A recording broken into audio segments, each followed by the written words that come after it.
Many people believe that the gaps between blacks and whites in health and wealth are caused by systemic racism. Is there actual evidence of this? Let's look at just facts.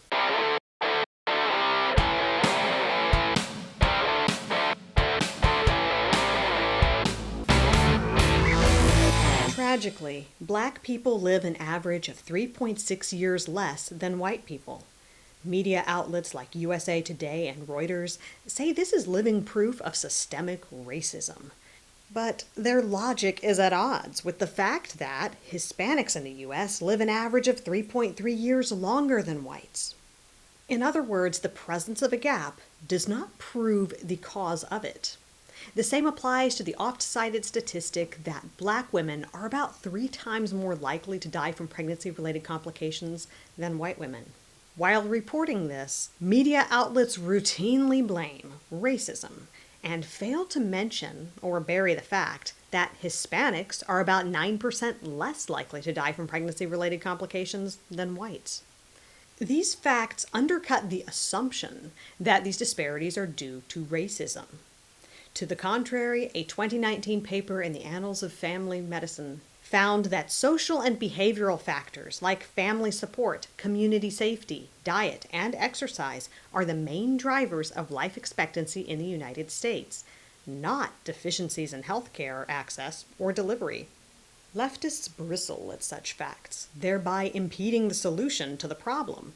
When Dr. Jerome Adams, the U.S. Surgeon General, stated that communities of color who were being heavily impacted by COVID-19 should avoid alcohol, tobacco, and drugs, a reporter replied, "There's some people online that are already offended by the idea that you're saying behaviors might be leading to these high death rates." Among other things, Adams explained that people are not helpless, and everybody needs to do everything they can to be as healthy as possible at this critical time. This helpful, factual advice conflicts with the progressive doctrine of intersectionality, which tends to blame these negative outcomes on racism. This, in turn, nurtures a victim mentality, which is associated with weak self-control and less ability to persist in challenging tasks. So, the life expectancy gaps that progressives blame on systemic racism actually coincide with leftist mantras. A related and equally flawed accusation is that systemic racism is to blame for the wealth gap between blacks and whites. An earlier Just Facts video exploded the myth that systemic racism causes income disparity between races, but wealth is a different subject. That's because some people with low incomes acquire a good deal of wealth by saving, while some people with high incomes have no wealth because they spend it all.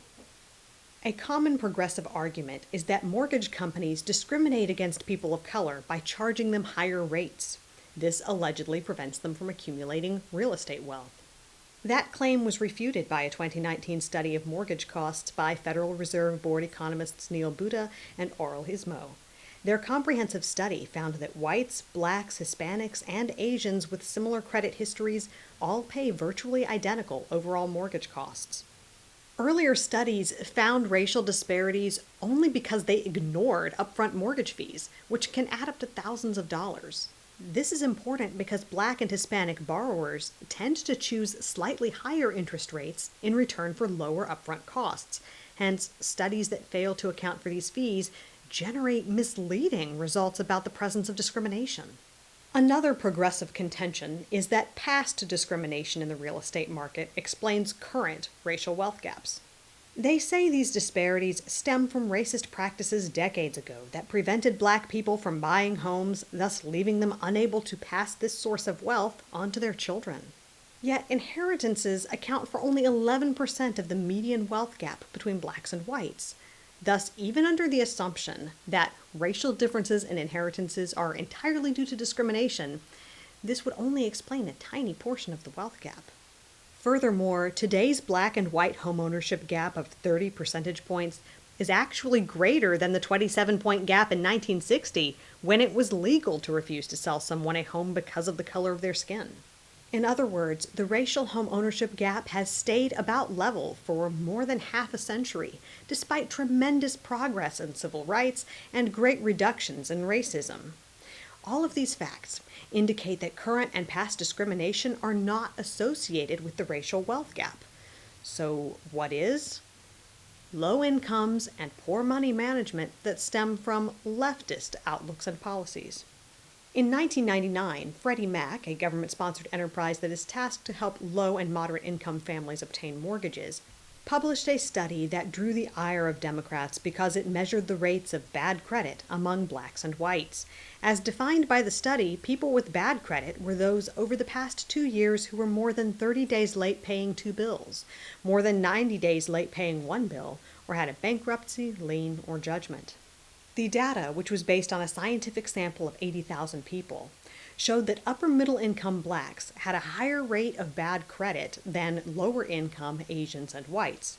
For example, 20% of Asians who earned less than $25,000 per year had bad credit. 22% of whites who earned $45,000 to $65,000 per year had bad credit, and 34% of blacks who earned $65,000 to $75,000 per year had bad credit. The study did not determine the reasons for these disparities, but one of the author's theories was that people who believe they control their lives tend to budget better and save more.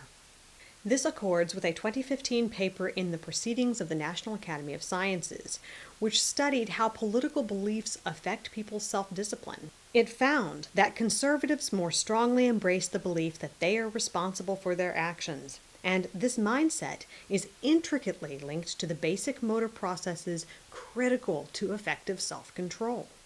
Liberals tend to attribute people's circumstances to external factors like systemic or sociocultural forces, and this decreases activation in brain regions associated with intentional and arguably goal-directed action. A similar way in which leftism discourages savings and wealth is via social programs. As detailed in a 2016 working paper published by the European Central Bank, European nations with greater welfare state spending have higher levels of wealth inequality. Social services provided by the state are substitutes for private wealth accumulation. As the state organizes and offers more public insurance, there is less need for relatively poor households to hold precautionary savings, and more income might be used for consumption purposes. On average, people of color have less wealth and worse health than whites. Progressives claim this must be the result of racism, but the facts don't show that. Instead, these problems are actually associated with leftist mindsets and policies. While this association does not prove causation, it does open the door to the possibility that less leftism will lead to more wealth and better health for all races. I'm Amanda Reed Sheik, here with Just Facts.